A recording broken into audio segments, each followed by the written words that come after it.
Hello, everyone, and a very warm welcome to our panel host discussion for the Big Apprenticeship event. I'm delighted to be with you. My name is Kieran Swale. I'm a tourism specialist working for the business support team at Southern Regional College. And today we have with us Niamh Gribben from First Derivatives, Jonathan Hassan from Slurry Cat, Thomas McGuinness from McGuinness Plumbing, and Kyle Ferris from Concrete Batch Systems. Hello, everyone, and you're very, very welcome, and a warm thank you for participating today. So today we're going to talk about apprenticeships, higher level apprenticeships and what they've meant for your company, what the apprentices think, and I suppose what it is to be an apprentice and how you as companies have found that. We're assisted today by Sarah, Michelle, Ashley and Sylvia in the background in the business support team. That's at this moment, that's enough for me. So if I could ask for our four participants, if they wouldn't mind to introduce themselves, and Niamh, if I may, Niamh, if I could start with you, just give us a little introduction, please. Yeah, absolutely. Hello, Kieran.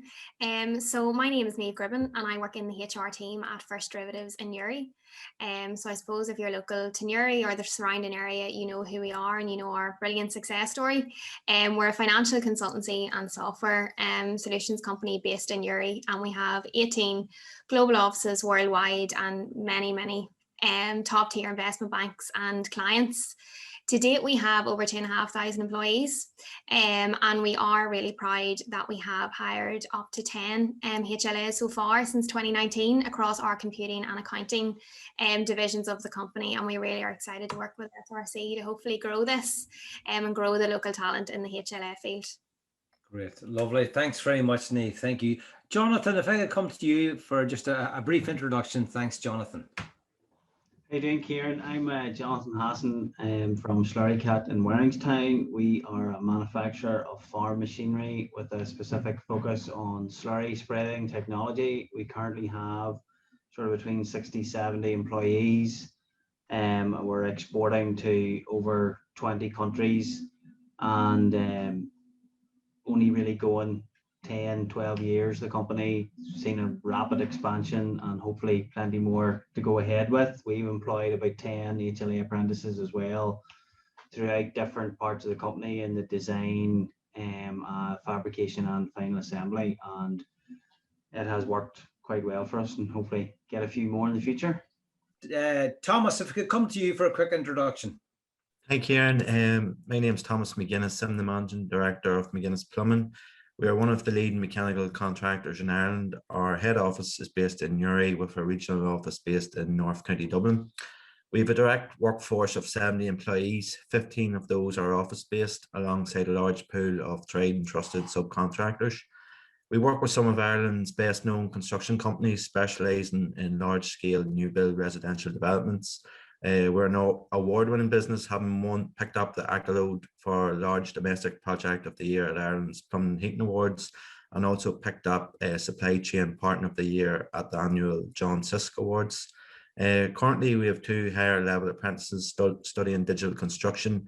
They are mostly office based but attend sites from time to time. We also have a number of apprentices at various stages of the NVQ level 2 and level 3 plumbing. This September, we hope to recruit 2 more higher level apprentices for the digital construction course and several plumbing apprentices. McGuinness Plumbing, we're continually growing year on year. A large part of that is by investing in our people, utilising their talents and developing their skills. Great. Okay. Thanks, Thomas. Very exciting there. So thank you for that. And if we could come to you, Kyle. Good morning.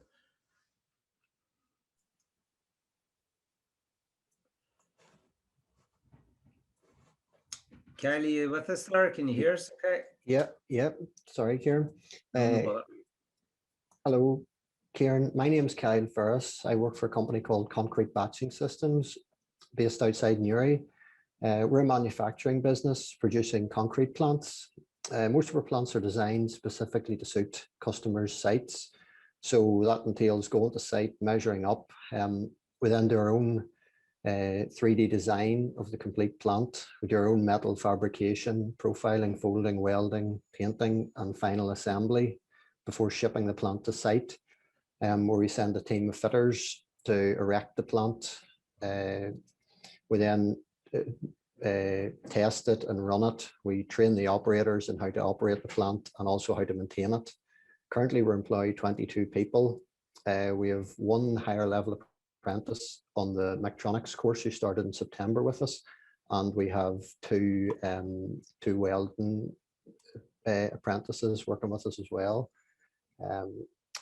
For September's intake, we're looking towards another mechatronics apprentice and possibly digital marketing.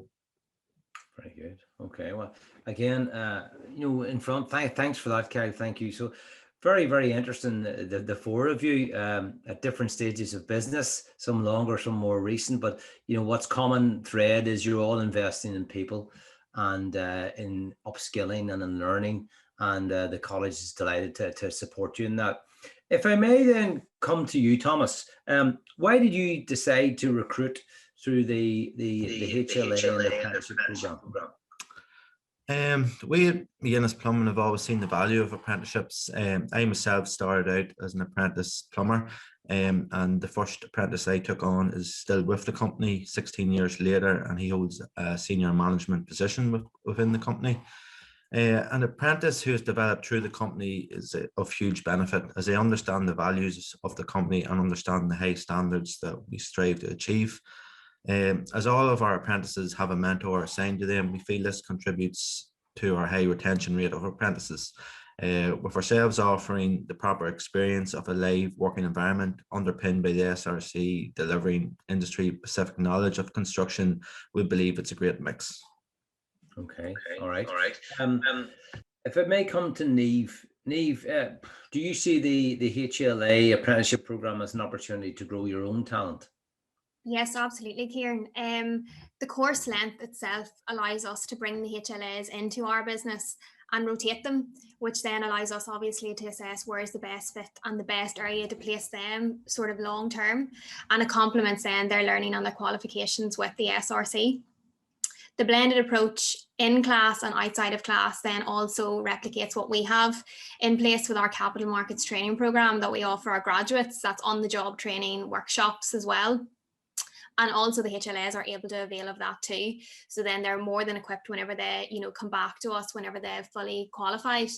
They become embedded into the company really from day one. They're brought in as an employee, not treated any different, which does establish really great loyalty too, and allows us to invest in them. And at the end, whenever they are offered their academic qualifications, they have their experience working with us, with some of our top tier clients as well. And it really makes them appealing. And whenever we do introduce them to the business development team, and they're able to rip in the rewards that we offer, as well as the travel opportunities, which are more than attractive for somebody coming out of their education. Yeah. I mean, what was coming, that's very interesting to hear that, because already just from what Thomas talked there about values and the high standards, and whilst he didn't use the word loyalty, he was hinting at that, and now you have said about loyalty and about embedding that, and what came through in previous discussions is this notion of a win-win, particularly when you said travel, by the way. But so you have your own internal program, and then matched to that you have this apprenticeship program, and one can run in parallel and actually probably enhances the other.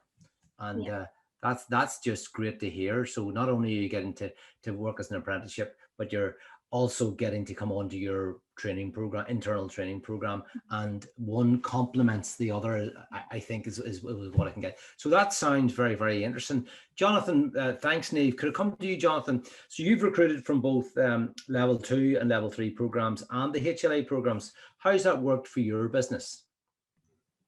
Yeah, it's worked pretty well, and similar to just what Niamh was saying, it gives us a chance to kind of find the right fit in the business for the different skill sets of the different candidates, especially, taking in a few level 2, level 3. What we have found is they're a bit nervous about going out to work. They're not quite sure exactly what they want to be doing. We have one of our HLA apprentices started as a level 2, who's now progressed on. He's just about to complete the first year of his HLA apprenticeship, and the first 2 years allowed him to move around in the business. We had him in the drawing office, we had him in the plasma shop, we had him in the final assembly.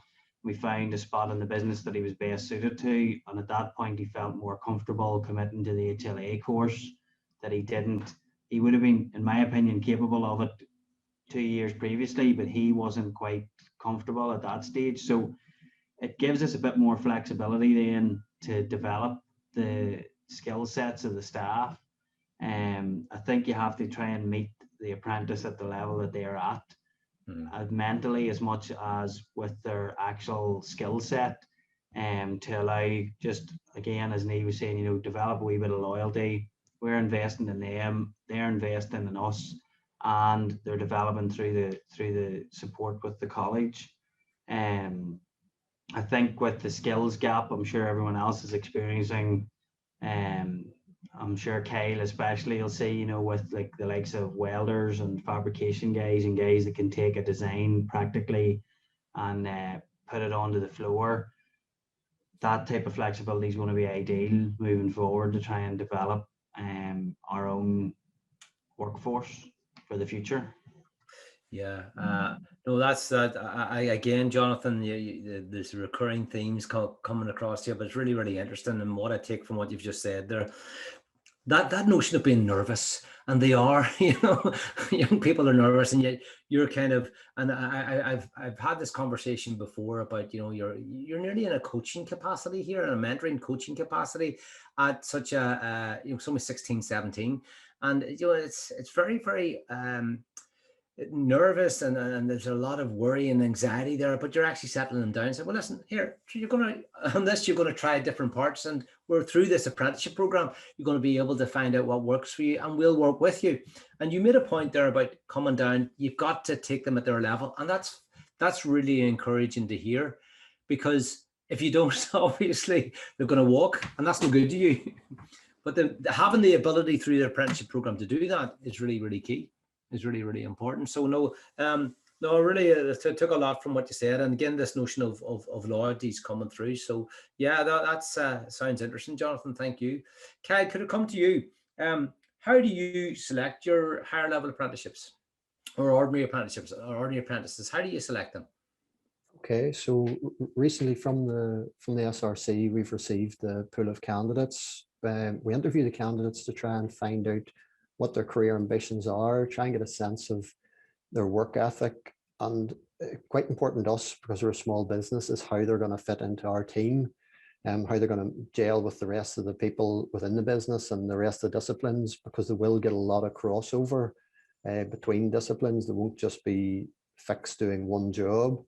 So we want to see, is the candidate excited about the career path they've chosen? Are they passionate about where they're going to and what they want to achieve through that career path? We also want people who we can see are going to make a real difference to our business, both now and in the future, because as has been said before, you know, we are investing in the apprentice. So we're hoping that down the line that apprentice will come back and, you know, will continue with us and will invest back into the business. Could I ask you that? Yeah, that's interesting.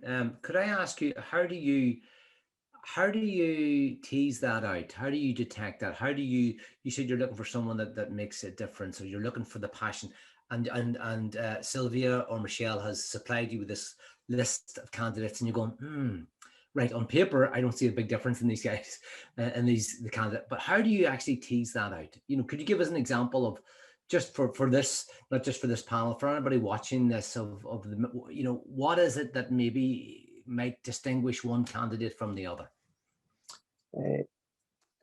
It's difficult on paper. It's virtually impossible to distinguish it, although sometimes with their interests and their activities outside of college or school, you'll see whether they're interested in sport, or whether they're interested in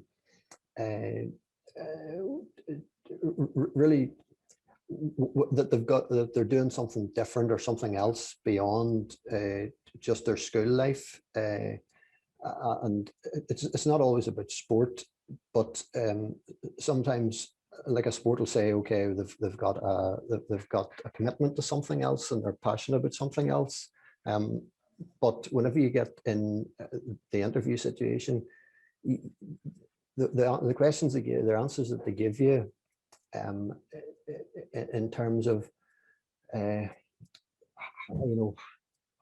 they interested in this subject? Is it something they want to develop? Can they see themselves doing this job further down the line? And can they see themselves moving on? Are they keen to develop within that role and grow above it, so that they can move from just being an engineer? What you've hinted on there, and I think all guardians, parents on this, this will be smiling and going, yeah, I keep telling them that, but they won't do this, And outside of sport, I have two lads, and right now it's even hard to get them to go out and do a bit of training, but they do it because it is about, you use a really important word there, commitment, I think.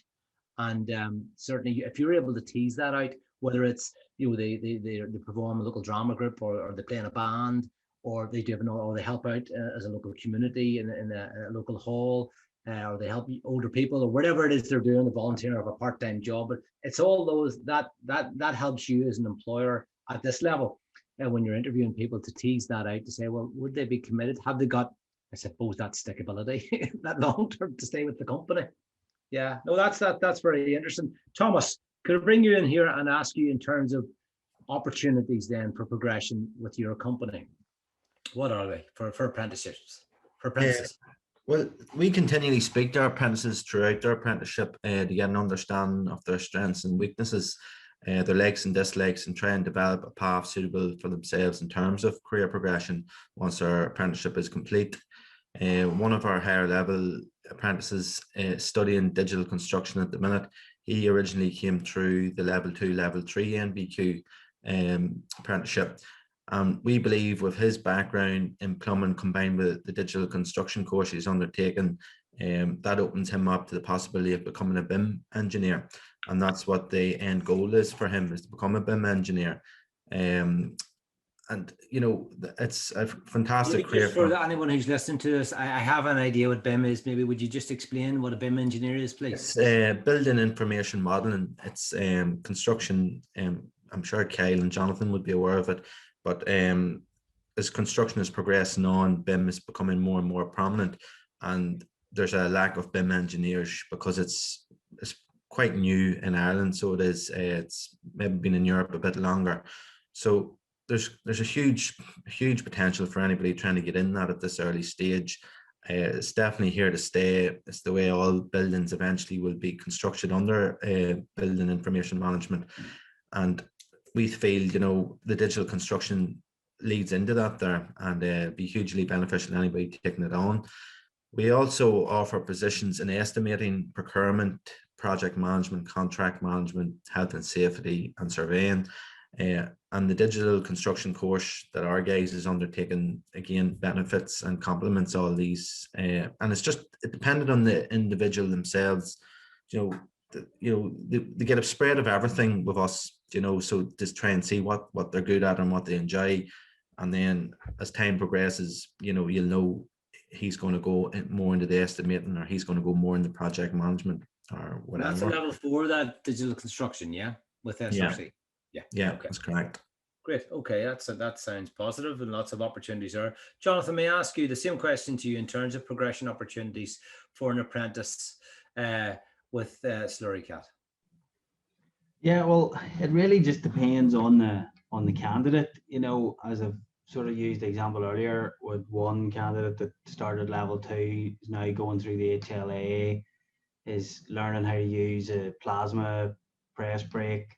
With new fiber laser coming later in the year that he's going to be trained on.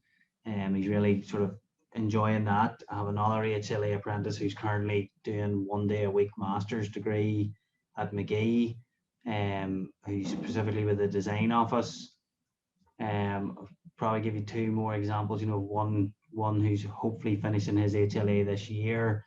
He's going to move into a research and development role within the business, where we've identified his kind of skill set to be very adaptable to that kind of role. And then on the production floor, I have another fella who's going to be finishing his apprenticeship again in May, June time here. And by the time he's finished, we're currently under construction for a new fabrication hall. We expect him to sort of move on into a standalone bay of his own to work on. He's pretty much fully trained now in fabrication of trailers, especially specifically for the New Zealand market. So it's really just dependent on what the candidate themselves want to do. There's not unlimited opportunities in everything, and you're not going to always suit everyone's ambition. But if people want to push on, and we have the growth there to fulfill it, really, that's what we want, and that's where we see the benefit of having the apprentices is, you're growing your own workforce, just as everybody keeps saying about the loyalty, the investment in them. To know the company, to know our ethos, to know how we want to produce high quality equipment, not mass quantities, but just high quality, premium, cutting edge, market leading equipment. And when they've spent 2 or 3 years with us learning that, it's a lot easier to get them to adapt on and take responsibility for projects on their own further down the line. So yeah, the more the merrier, really. Again, I can roll back my own career here, 30 plus years longer. So, what I'm getting from all of your responses and is this fit and this getting the right fit for the right company. And, we've all, well, Neve's slightly different because her company is really growing, but we're getting small family-based companies and, this notion of if you're the right fit, there's lots of opportunity for you here from R&D to taking your skill set and developing it further in tandem with your apprenticeship model, whether it's at level 2, level 3, or higher level apprenticeship. So no, that's really just so reassuring to hear what you've been saying there. Very, very encouraging. And I suppose from our perspective as a college is kind of getting that message out to employ potential employees and current students and their guardians and their parents. Kyle, may I ask you, in terms of support and training, what support and training would you offer your apprentices? Being a small company, we don't have a formal training setup. We do tend to give the HLAs a lot of one-to-one help, guiding them and directing them. The current student we have is in the design office, so a lot of that is one-to-one with him, and also giving him a lot of time with the guys in the shop floor with what he's making, to let him see what he designs, how it looks in real life, and how the guys are able to weld it in real life and how it fits together. We want to ensure that they're doing the best practice, so the designs that they're bringing through, that it's right and it's the way it should be done. We find the SRC are fantastic. They appoint an academic mentor to ensure that the students meeting their required academic level, and this mentor checks in with us, the student, so we're all communicating to make sure that the student has the best support and is getting the best possible way forward. Yeah, that's really important, that liaison, which is, is the success story of the apprenticeship model, is that liaison, because there obviously are times when there's going to be challenges and issues that are going to be coming up. So not only having the right fit, as I said to Jonathan, the right fit, but actually the right academic mentor is very important too as well. And you make a very, very important point there. If I may come, thanks Kyle, if I may come to Neve then, Neve. So there's lots of opportunities, I know, with First Derivatives, but can you give maybe anyone listening to this advice to potential apprentices considering a HLA or apprentice with First Derivatives? What advice would you give them? Yeah, absolutely. And as you said, probably if I had maybe all this information whenever I was at school and, through the careers department, it's definitely something I would have probably considered slightly more. The university route, it's the typical route, and it's very much, what people perceive you do whenever you leave school. But this is an alternative progression pathway for people who maybe the university life isn't for. It's not a one size fits all. So it definitely is an alternative route that I would stress for anybody to look into. whenever you come out of it, there's no student debt, you've no tuition fees. It's very much, earning as you learn. And that's a nice benefit of it as well. In addition to obviously the ability to get that on the job experience and get that onto your CV. If you come into a company like First Derivatives, you're coming in with employees at all levels. You're learning all different aspects of the business, right from, being on client site, being in the training room at HQ, right to what happens in the boardroom. And you're getting that industry experience on your CV for sort of post your qualifications and later in life. And things are getting slightly more competitive now, and employers are looking more sort of at the experience that you can bring and those skills that you gained and you can bring to the workplace. So it's definitely an alternative route that I would stress the importance of looking into. And for anybody who joins through the apprenticeship program at FD, you've those top tier clients that we're so well known for, the top tier investment banks, NASA, Red Bull. You have that on your CV potentially as well, which will definitely make you more attractive, in the long run. So it's definitely an alternative route that I think everybody should at least spend some time considering. And it would definitely be my advice to anybody who is at that stage of their life. Okay, well, that's very, very sound advice. While I have you there, could you tell us a little bit about, and I'll ask all the panelists this, in terms of the working hours for an apprentice, either apprentice at level 2 or level 3 or higher level. What's their working hours? Could you give us a bit of insight into that? Yeah, so we are Monday to Thursday 9 to 6 and then 9 to 5 on a Friday. And obviously with the pandemic, we are a solid year now working from home. So it has been decided that we're going to take a hybrid approach back to the office. It will probably be dependent, on your client, what your role is, whether you're in 2 days, whether you're in 3 days. And then obviously, flexible working, if you maybe need to start earlier and finish later, there's more flexibility around that. But we are 9 to 5, Monday to Thursday, 9 to 6 on a Friday, with a hybrid approach back to the office.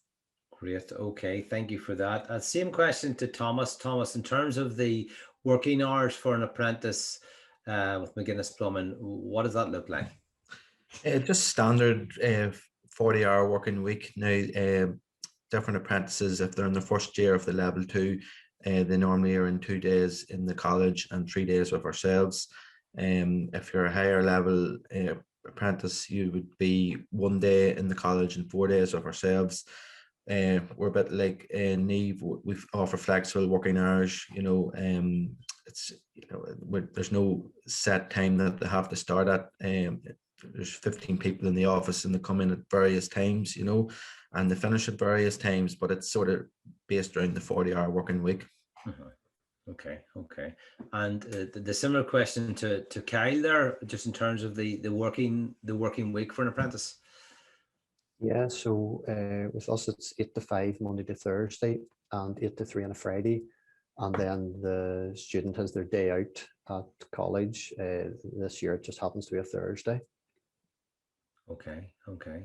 8 to 3 on a Friday, yeah. So it's the construction industry used to knock down historically, but that seems to be, that's getting longer now. It says 3 o'clock. But so what I'm getting from you all and is degree of flexibility. And if I may come to Jonathan as well, Jonathan, in terms of the working week at Slurry Cat for an apprentice, what does it look like? Yeah, same, just be a standard 40-hour week, and we would be Monday to Thursday 8 to 5, and on a Friday we'd be 8 to 2. So we probably get the advantage in that side of things. Obviously, when we're busy, there's overtime available, and whatever days, depending on what course you're on, released out to the tech. But that would be our sort of standard week. I would say probably that's the steepest learning curve the first couple of months for the apprentices, as well as the starting work at 8 and the bell goes and it's working at 8. It's not easing yourself in, taking a bit of time to have a chat and get warmed up. You need a wee bit of mentoring the first couple of months to get them into the swing of things, but it seems to work okay once they get over the initial shock anyway. Wee bit of conditioning going on there, but yes, I agree. Lovely. Okay, well, listen, please don't go away just yet. You're not it's not over just yet. My colleague Ashton is going to play a short explainer video, and then, if I may, at the end of it, just come back to just for one other question. We've taken on apprentices before through SRC, one of them being our engineer that's running all our sites at the moment, and we feel it is the way to go, because he picked up on the practicalities on how our business runs very quickly, and then we were able to grow with him. Through apprenticeships, you can continue on to a foundation degree and further on if you wish. That would be debt-free, and they would have no student loans or anything attached to that because they would earn as they learn. We have 9 higher level apprentices studying the mechatronics in the higher level apprenticeship programme. We are in our 4th year of recruiting and will continue to recruit. This has brought great success to our company. We felt that there was a skill shortage in the accountancy sector. We then approached the higher level apprenticeship to fill that gap. I felt looking at the apprenticeship scheme, it brought in talent that were well moulded in terms of the attributes that they would bring. Zara's learning very much in her apprenticeship programme, and she's bringing the skills that she's learning there back into the job. That's helping our firm as well as her grow as an individual. I think with the mentoring that comes with the apprenticeship, they do see the benefits of it, and I think that does instill the loyalty into them. Thank you, Aisling, for that. And you know, the snippets that are coming of it being well molded, interesting. You know, mentoring, the whole mentoring process there, and again that word loyalty seems to be coming through. We have questions that have come through really from people who are interested. So these are the questions that have come in online on our recruitment site. And if I may just ask you all just a question, and the first one, Niamh, to you. This is from a potential applicant. Do I need a computing qualification in order to undertake the apprenticeship, as it does not specifically ask for one?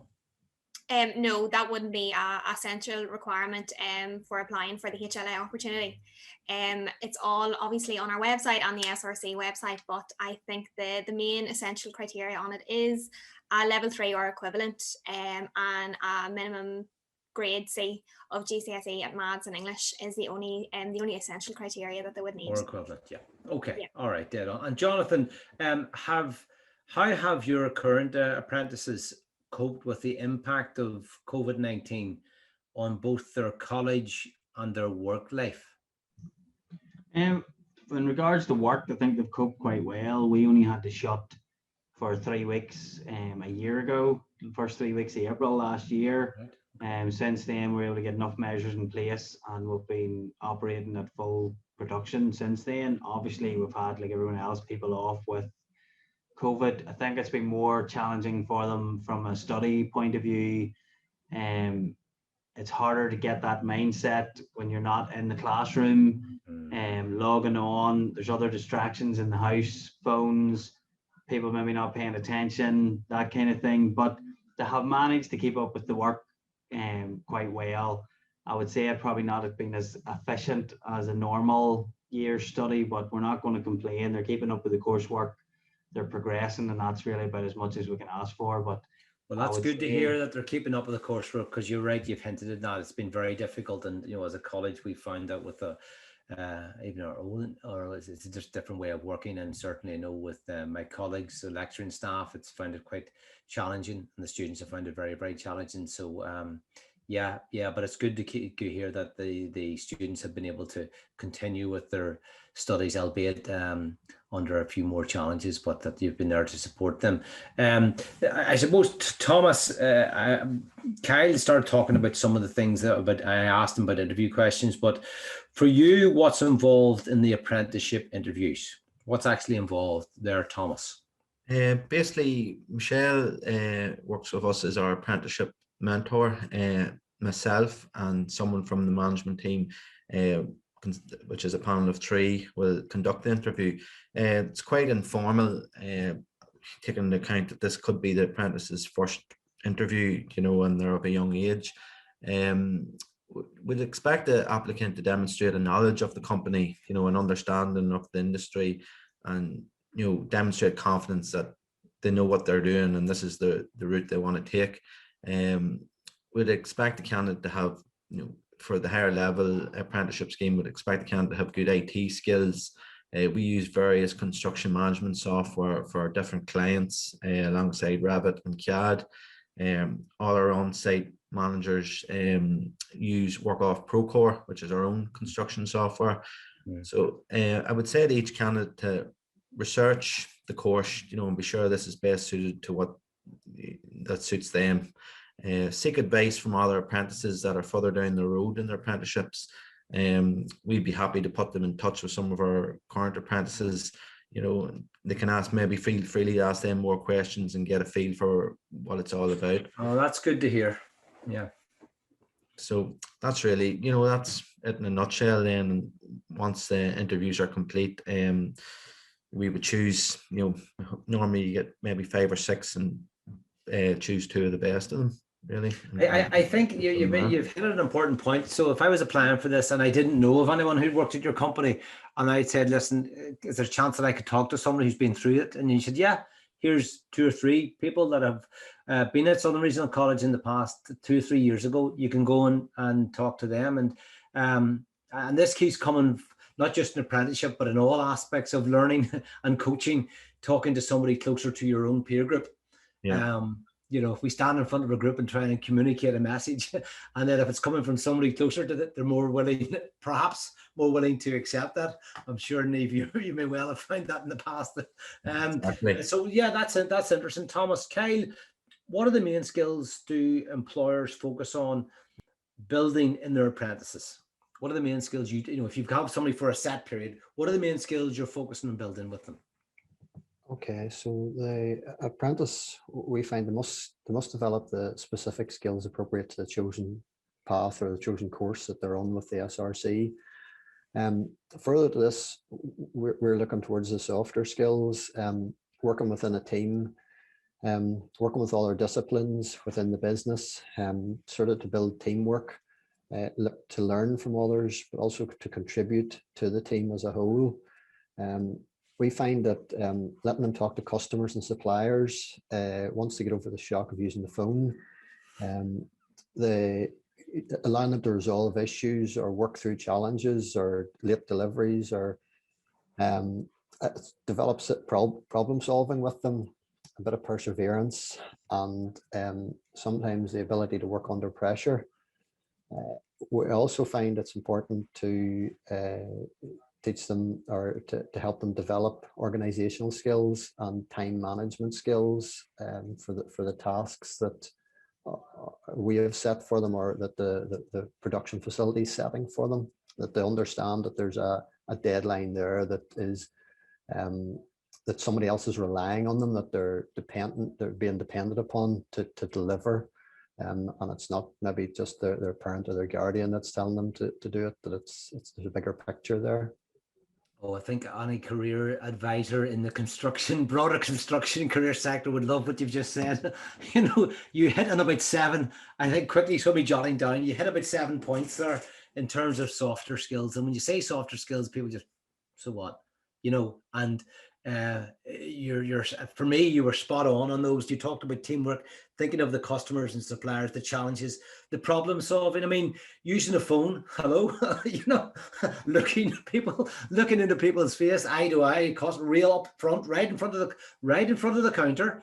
You're with them. The organizational skills and time management. That's great to hear. So that's the skills on top of what they're learning on the job. And on top of what they're learning at the college. That's fantastic to hear that you're looking to try and embed those, improve those, and get that, what I think it was Thomas and Thomas Vinton company was talking about, that well-molded candidate or well-molded employee. My sincere thanks to Niamh, Jonathan, Thomas, and Kyle. It's been great fun for me. I'm not from any of your sectors to listen to you. Thank you so much for your honest, open, frank, and yet very, very informative opinions. And in many ways, you all offer so many different opportunities for young people, and not just young people, for those that were perhaps returning to education for a different career path. So from Southern Regional College perspective, thanks very much for participating in that. It's been great to chat to you, and for your continued support in working in partnership with us. Thanks also to Aisling, Sarah, and Sylvia and Michelle in the background as well. And look forward to meeting you all in person very soon. Thanks again.